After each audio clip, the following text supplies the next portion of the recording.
I now give the floor to Mr. Philippe Lazzarini.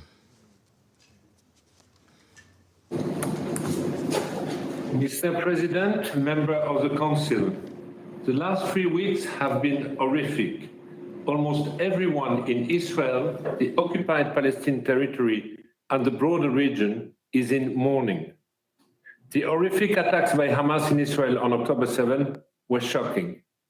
The relentless bombardment by the Israeli forces of the Gaza Strip are shocking. The level of destruction is unprecedented. The human tragedy unfolding under our watch is unbearable. 1 million people, half the population of Gaza, were pushed from the north of the Gaza Strip towards the south in 3 weeks. The south, however, has not been spared from bombardment, with significant number killed. I have said many times, and I will say it again, no place is safe in Gaza. Now, civilians remaining in the north are receiving evacuation notices from the Israeli forces, urging them south to receive scarce humanitarian assistance. But many, including pregnant women, people with disabilities, the sick and the wounded, are unable to move. What happened and continues to happen is forced displacement. Over 670,000 displaced people are now in overcrowded UNRWA schools and buildings. They live in appalling, unsanitary conditions with limited food and water, sleeping on the floor without mattresses or outside in the open. Hunger and despair are turning into anger against the international community, and in Gaza, the international community is better known as UNRWA. Mr. President, nearly 70% of those reported killed are children and women. Save the Children reported yesterday that nearly 3,200 children were killed in Gaza in just 3 weeks. This surpasses the number of children killed annually across the world's conflict zones since 2019. This cannot be collateral damage. Churches, mosques, hospitals, and UNRWA facilities, including those sheltering displaced people, have not been spared. Too many people have been killed and injured while seeking safety in places protected by international humanitarian law. The current siege imposed on Gaza is collective punishment. 2 weeks of full siege followed by the trickle of aid last week mean that basic services are crumbling, medicine is running out, food and water are running out, fuel is running out. The streets of Gaza have started overflowing with sewage, which will cause a massive health hazard very soon. In the latest blow, the communication blackout over the weekend has aggravated the panic and distress of people. The blackout meant that people could not communicate with their loved ones inside Gaza to know who is dead or who is alive. They no longer knew whether they would receive bread from UNRWA. They felt abandoned and cut off from the rest of the world. The communication blackout has accelerated the breaking down of civil order.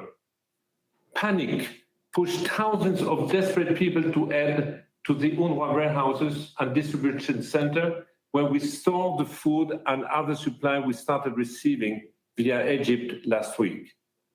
A further breakdown in civil order will make it extremely difficult, if not impossible, for the largest UN agency in Gaza to continue operating.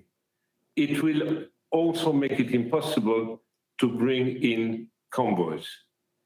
I say this while being fully aware that UNRWA is the last remaining lifeline for the Palestinian people in Gaza. Member of the Council, UNRWA is calling on you for support. I lost 64 colleagues in just over 3 weeks. The last tragic passing confirmed was 2 hours ago. Samir, head of security and safety in the Middle region, was killed with his wife and 8 children.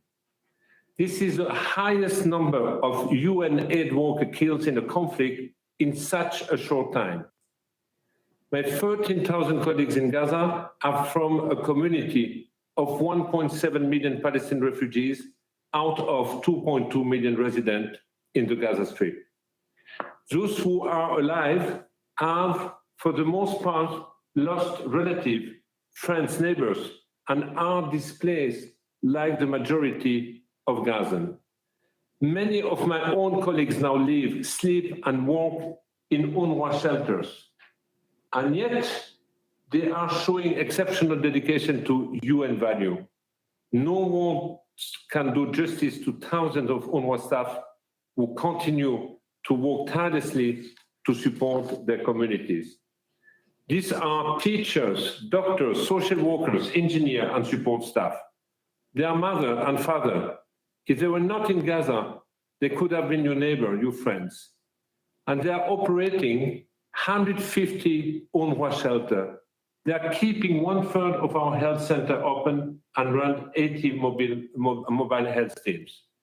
They support the entry of humanitarian convoys and the storage and distribution of aid. They distribute the little fuel we have left to hospitals, bakeries, and shelters. My UNRWA colleagues are the only glimmer of hope for the entire Gaza Strip, a ray of light as humanity sinks into its darkest hour.